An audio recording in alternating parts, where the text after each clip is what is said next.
Hello, everyone. Welcome back to Mama G's Hub Podcast. Got two in a row for you today, live, but we got DJ Stutz on here. We're going to be talking about guiding kids genius today. We're really going to dive into how to really bring those strategies and things that build those strong relationships with them, connect them, guiding them, all of that. DJ is going to be up here to do that with us, and we'll get started in just a moment.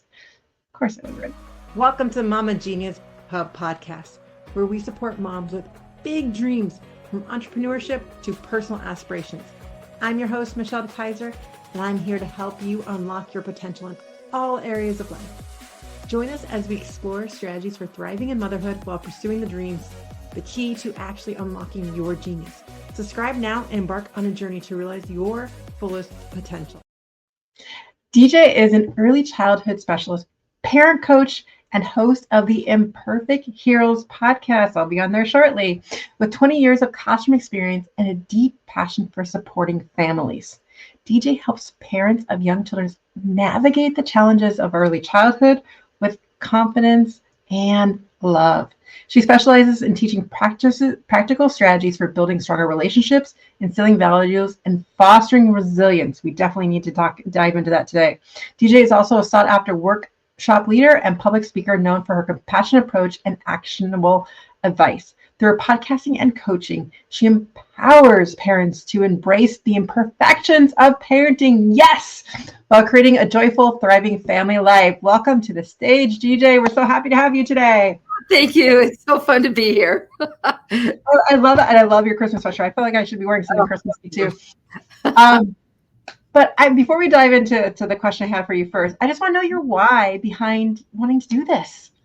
You know, it's very interesting. So I've got 5 kids of my own. I'm the oldest of 7. My 13th grandchild's on the way. Yeah, exciting. But I taught, when I was teaching kindergarten, I taught for all but 2 years in the lowest income school in the district. So my children were the children of gang members. And I would have these sweet parents come to me and, why is Johnny doing this? Why is Susie doing that? And so I just started talking to them. That's how the coaching really started, was by working with them one-on-one and just saying, you know, we can have that conversation if you want, and it may take some changes. In fact, it will definitely take some changes on your part. But if you're willing to work with me, I'm happy to work with you. And that's where the coaching actually started. And then as time went on and COVID hit, it became more intense. I've got students who actually are in high school now that will still call me on the first day of school just to check in and say hi. And that always makes me feel good. But I love making those connections with families and teaching them how to make those connections with their kiddos. And so to approach it with love and confidence and move forward. I love that so much. I just have to embrace the idea of the love and how you're saying how it will take some of those changes and just opening up that heart and making some of that. And I love how you use the wording fostering resilience. Yeah. So often we're trying to protect and shelter instead of letting the mistakes happen, because we are human. Yeah. Because they are. And I really want to dive straight into that, because I think that is such a crucial topic, especially as we're going to holidays and doing these things. And yeah, we want them to have fun and joy, but you know, we're going to have the tantrums, we're going to have tiredness, we're going to have out of routine, all of these things. And like, how do we foster that going into this season? Right. Well, and this is such a perfect season to talk about all of that too, because kids are off of their schedules very often. They're off of their schedules. And if you have a child that is maybe neurodiverse or has some sensitivities to noise or to visual things, that we put up all these decorations and everything, and it can set kids off just because there's too much input coming in. And so we want to be able to really know our kids well enough to say, okay, Johnny's not going to handle this well, or Susie is not going to handle that well. And so how can I set them up for success? I don't want them to miss out on all the parties. I don't want them to miss out on all of the holiday fun that's out there. You know, and then there's even a spiritual component to all of that as well. And we don't want them to miss out. So let's plan ahead. And that's really one of the biggest things of making everyone be successful and having that chance for success is planning ahead. So letting them know this is what's going to happen. We're going to go here. We'll be here for this long, whatever. Then they are able to say, okay, I know this. Timers are even great. We're going to stay for a half an hour because we know that that's all that they can take. And it's okay to say they're going to stay for a half an hour. And then we'll go and everyone else will be happy because then we won't have a screaming kid in the middle of the party. But so we can even set a timer or set their watch, and so that when the timer goes off, you can say, all right, the timer's gone off. Do we need to leave, or are you able to handle it okay? And whatever their decision is should be fine. There are other times too, like when our kids, it's just too much and they've got to scream and yell. It's okay to just take them outside for a little bit. Let them manage through their own emotions. Even if it's a little bit colder, that's nice. The cold kind of invigorates us. It helps us get our breath. And so it's okay for them to go outside. Let's take a breath for a few minutes and then we can go back in. But really pay attention to what are the limitations of my child. So I'm going to get data. I'm going to pay attention. I'm going to notice that, they handled this for this long or whatever. And then we can say, these are the boundaries that we're going to set, because this is what helps you have a better time. I hope that makes sense. So we pay attention. If we need to write it down, write it down. On this day, this happened or whatever, set them off so that helps you prepare more as you're going through the season. I love that so much, and I'm taking notes as we speak. But how to really be that detective for your kid, and to really just to look out at what are the reactions that your child is having, and then having those conversations and things, and then being more predictive to what situations you want to go in. I think your feed's a little frozen, just so we know. Oh no, sorry. Oh, typical for this. We've had a day. we're midway through StreamYard, but at least we see you, and we see your lovely sweater on as well. And so we'll be back in just a moment. We'll take a commercial break. Maybe that'll clean things up a little bit. Be right back. Attention mompreneurs. Do you feel like you're constantly juggling the responsibilities without a moment to yourself? It's time to pause and reflect with our Mama Genius quiz.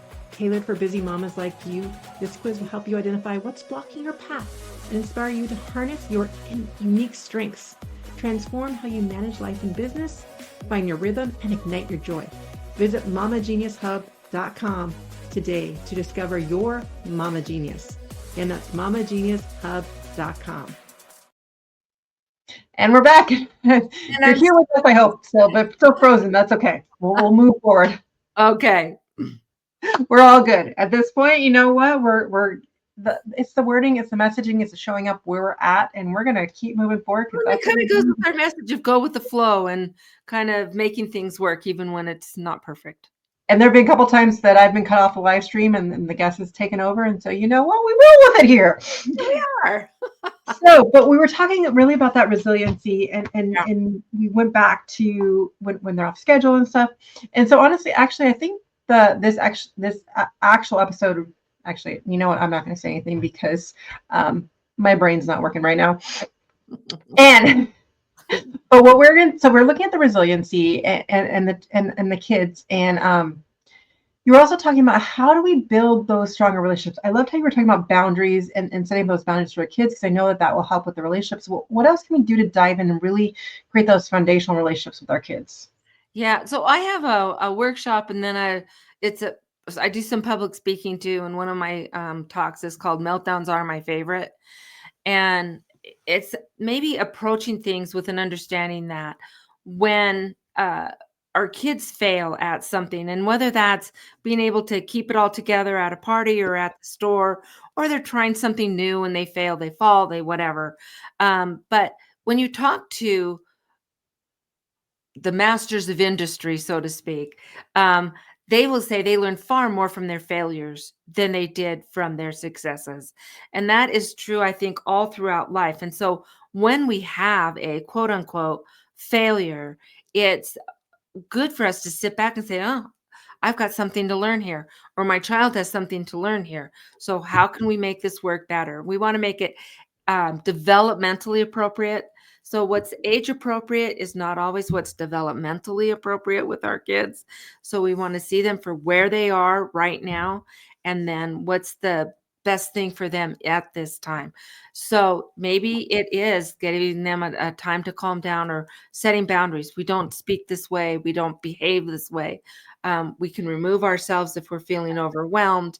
Mhm. But to do this, though, as not, oh, it's another nightmare.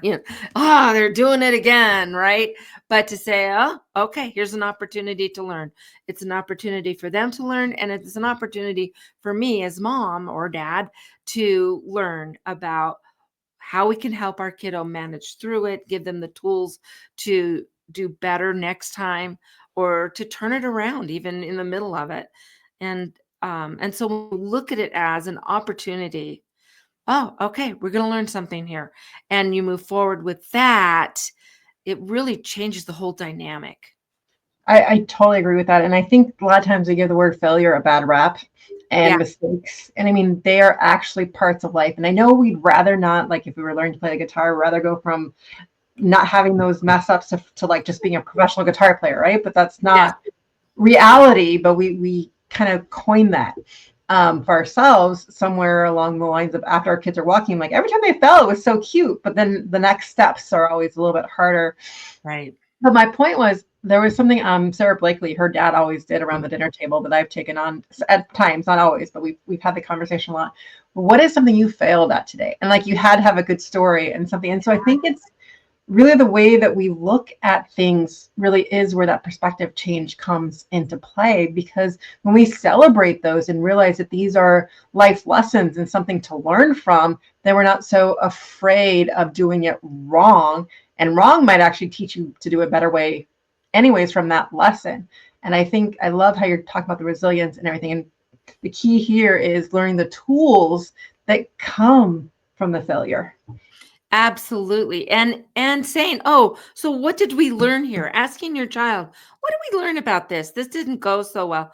I can remember my youngest daughter, she was thinking about doing a bowling party, for her 5-year-old, because he seemed to like to bowl for his birthday.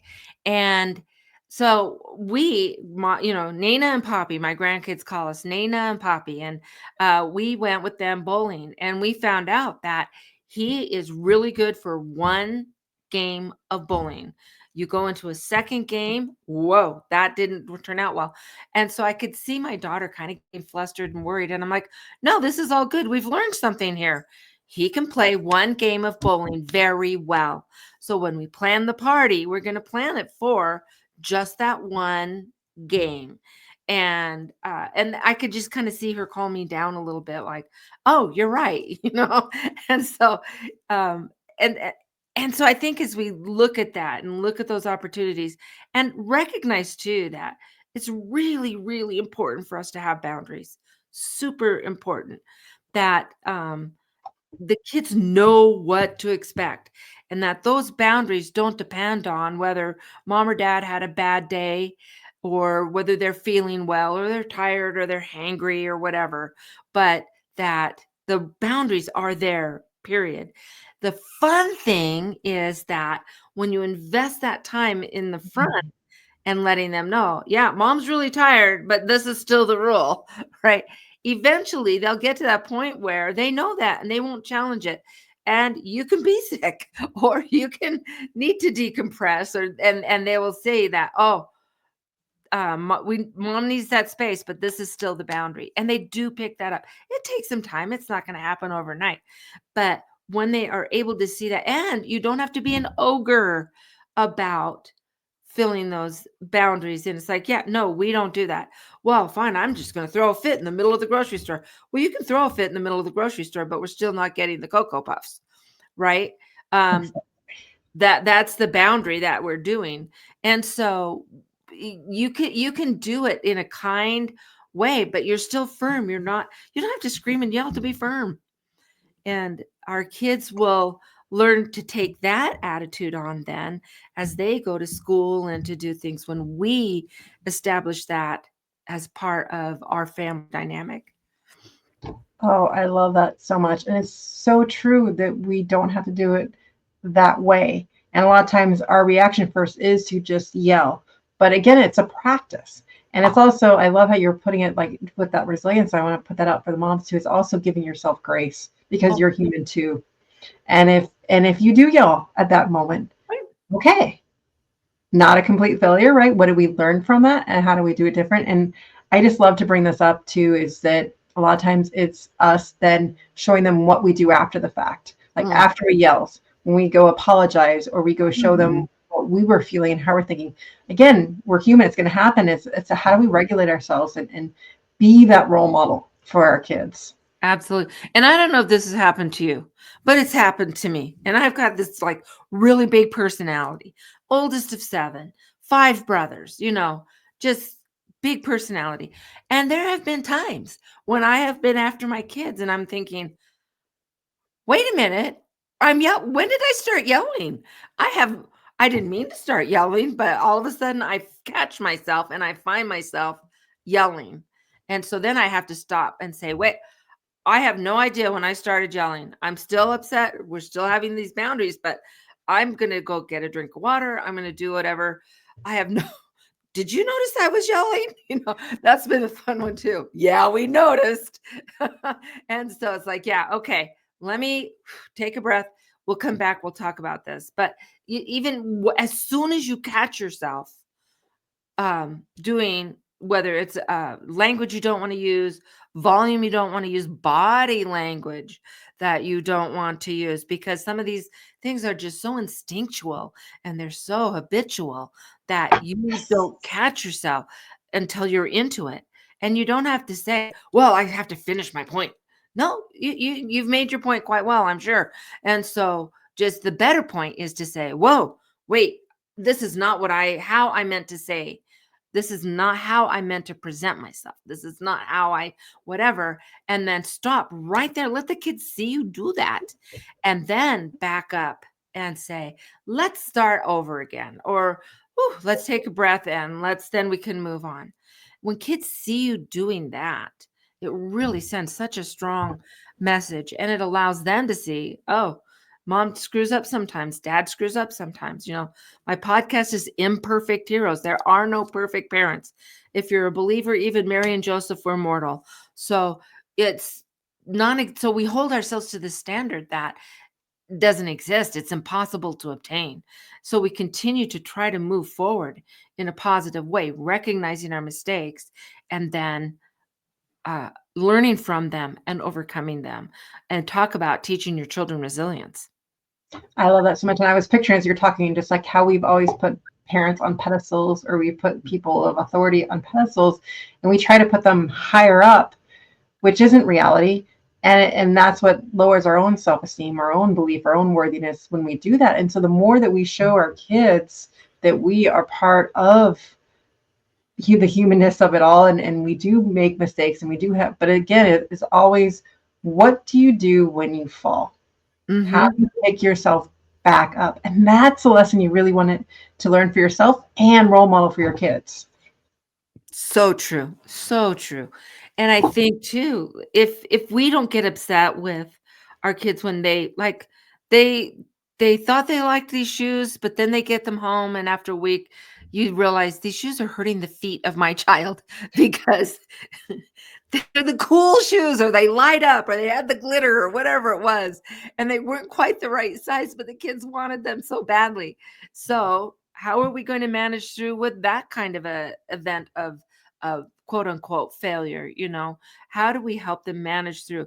Oh, they didn't study, or they did study and froze up when they had a test at school or whatever. And so it's like, okay, well, let's figure out, what did we need to do better? They didn't get to play as much as they wanted to on their baseball team, or I don't know, whatever. Okay, well, am I going to go yell at the coach, or am I going to help you learn how to be a better player? And so as we approach these things, our kids are going to learn more productive and better ways to contribute and to gain success in their own right. I love that so much. Ways to like contribute and be part of it. And I think that's what it really comes down to is how we do that and coming to the idea. And I love that your podcast is Imperfect Heroes because we are imperfectly perfect. And I think that's where it really comes in being the heroes, realizing that the hero-ness comes from the imperfection and not trying to be perfect all the time. And I Right. know with mothers, that is such a hard thing to embrace at all because we have Pinterest, we have all these things where we're supposed to do all these things, and looking at your daughter with the bowling party and like it needs to look this way. Mm-hmm. But when we get down at the eye level of our kids and look at through their eyes Mm-hmm. and the way that they see it, everything seems to change a bit. It really does. And I think in fact, I just had a conversation on my podcast. His name is Andrew Peterson. And I don't know if you know of the Wing Feather Saga, and he's a big Christian music artist. But anyway, he was really amazing in how he talked about um, how it is those imperfections. It is that, that we're able to move forward and learn more about ourselves, who I am as an individual, who I am as a parent, and then help our kids see this is how you learn about yourself. I love that. I think that's a perfect segue to take our break and talk about the Mama Genius Hub. Do you ever feel Okay. like your own dreams are fading on you as you focus and keep everything together for your family? Or been buried under laundry and school runs and endless to-do lists? They're so deep, you don't even know what they are anymore.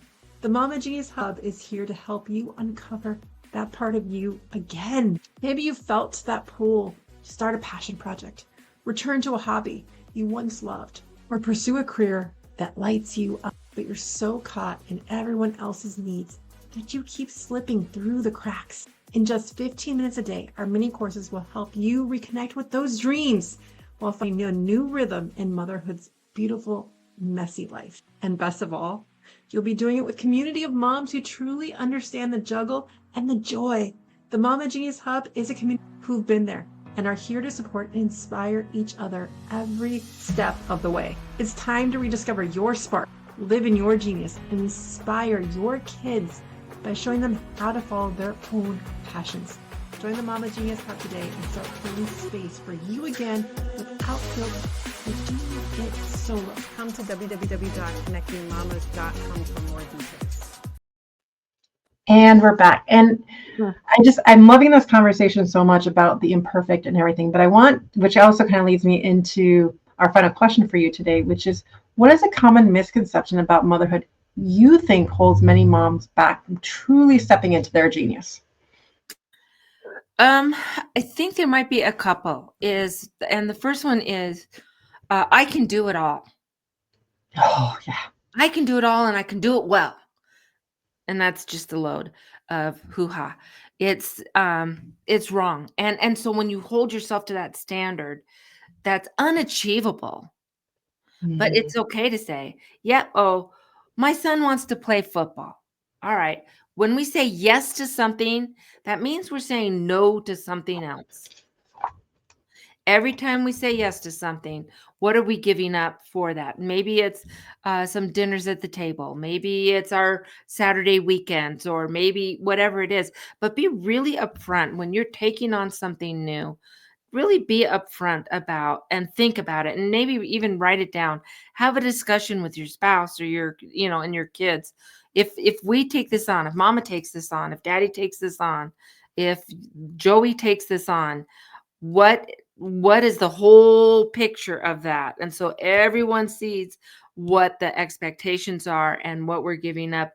And if we're agreeing, are we all agreeing to giving this up? Because you're going to give up things, and that's okay. That's fine. Or maybe you're postponing things. That's okay. That's fine. I raised my kiddos, and then I went and finished my teaching degree and moved on. So I didn't really give it up. I just postponed it for a little bit. So be realistic about what your reality is. That seems like a word salad there, but just be thoughtful about, this is what I can do now. And that's okay. I love that so much. And we're going to put you backstage for a minute and give a couple takeaways from today. We'll have you right back. What a powerful conversation about resilience and just being in that young mind. So let's go through some of the takeaways from today. Is first of all, planning ahead in terms of figuring out what is your kid's schedule, what are the boundaries, excuse me, especially in the holidays, especially in these times where there could be so much stimulus going on and stuff. And so figuring out maybe it is only 30 minutes and setting those timers, which then leads us into number 2, which I kind of alluded to, which is setting those boundaries and figure out, being that detective, figure out what can my child actually handle. So we had the idea of the bowling game, and that they could do one bowling game, right? That's okay. When we start to figure out those things and realize that we can work with that. Then that leads us to number 3, which I love that she put this, meltdowns are my favorite. And that we learn from those failures, and we learn that they're not necessarily setbacks or things, but how do we learn, and then giving developmentally appropriate ideas to help them calm and tools for them to change perspective. We also talked about that perspective failure and how we can change that to be, what is the lesson learned from that? We're all going to fail. We're all going to do things not perfect the first time, because, it leads us into number 4. We're imperfectly perfect, right? As moms, we need to give ourselves some grace. And when we find ourselves yelling or find ourselves doing yourself, it's okay. Catch yourself. And then what do you do next with it is the beauty of the lesson. The role model that you're trying to be for your kids is the next step. It's going to happen. We're going to catch ourselves yelling. We're going to catch ourselves doing these things. That's okay. But the next step is key, which leads us into number 5, is really being that role model for your kids, is really leaning into that perfectly imperfect.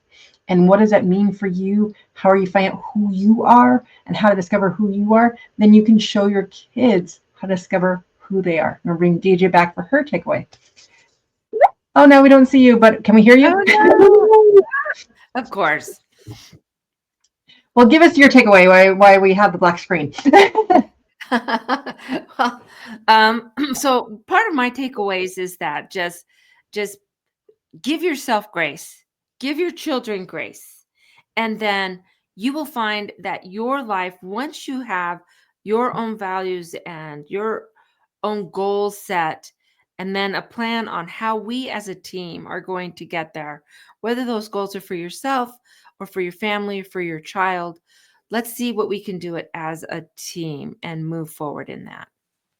I want to tell everyone how they can get a hold of you, and if you have a gift or anything for the audience. Absolutely. So yes, I do. I have Imperfect Heroes. So I have the Imperfect Heroes Poscast.com. That's where you can find it. And it's on all the platforms.